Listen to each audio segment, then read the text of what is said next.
So I wanted to highlight something because I've been thinking a lot about how when people are seeking advice, when they're on a bit of a downswing, and I'm speaking specifically about depression, a lot of the advice handed back to the individual is that of someone trying to pull you out of a dark place or tell you that once you're at the end of it, you're going to be fine.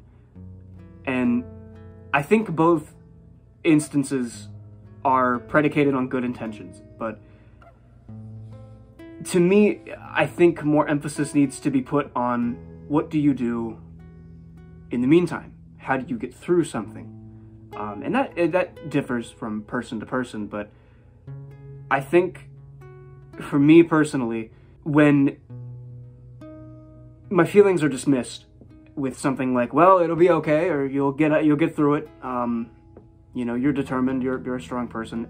To me, while it may seem complimentary, personally it feels dismissive and like I shouldn't be feeling the way I am, and that's, you know, not necessarily helpful.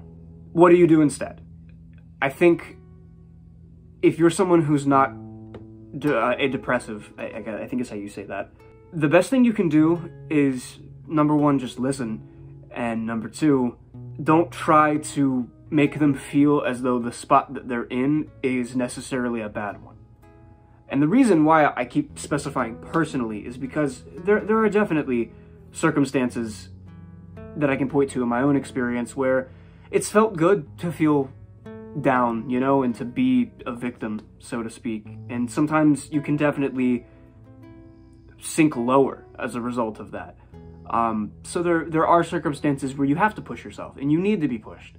But I don't think that that should be the default approach when somebody is feeling down. With that, I'd like to share a little bit of advice. What are some things that I do when I'm feeling, when I'm going through an episode?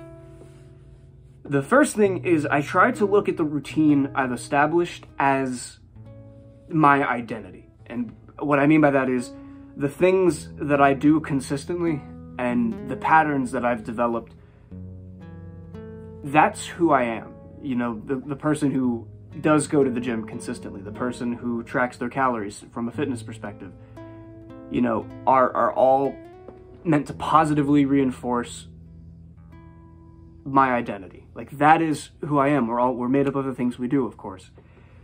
But when you are going through an episode, and I call them episodes because I think of it as like a series of life, and this is just an episode in that. When you're going through an episode, it doesn't feel that way at all. I don't really feel like, at least lately, I've been the kind of person who goes to the gym consistently and is someone who is committed to my passions and committed to being an example for others. And if you have a routine that you can point to and says objectively that is not who you are not someone who's lazy and not committed, things like that, if you have something that you can point to that says the opposite objectively, it's a lot more comfortable, I think, at least in my opinion. It makes it way more difficult to believe the negative thoughts, no matter how true they may feel.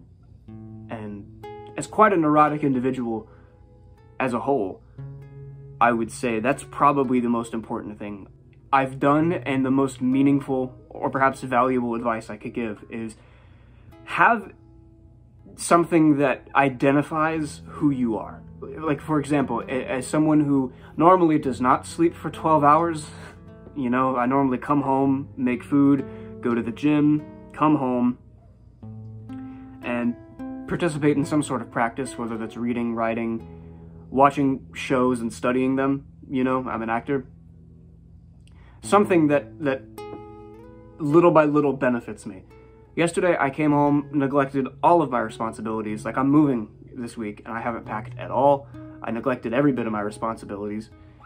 And I slept for 12 hours. And I got up for work, went, hated being there, came home, and, you know, there's definitely a recency bias to it as well. You think, well, that's who I am. I'm someone who's a lazy fuck, and I don't care, and I am never going to get anywhere, and that's how it feels. It is legitimately how it feels. And that may sound silly to those who don't exist within the walls of my mind. But to someone who's going through that, at least in my experience, those all feel very true. But luckily I have a routine, and I have this thing that I can tie myself to. When these episodes come around and you tend to float and you're not really tied to anything positive, an identity helps anchor you.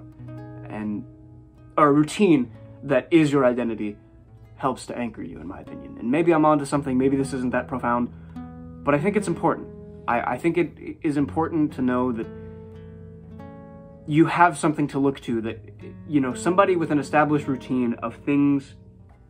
Again, speaking personally, I don't think I could have this routine and to develop the habits that I have if I wasn't committed to pursuing my passions and honoring my commitments and, you know, being somebody that I admire. I couldn't be that with these sets of habits in my routine, you know?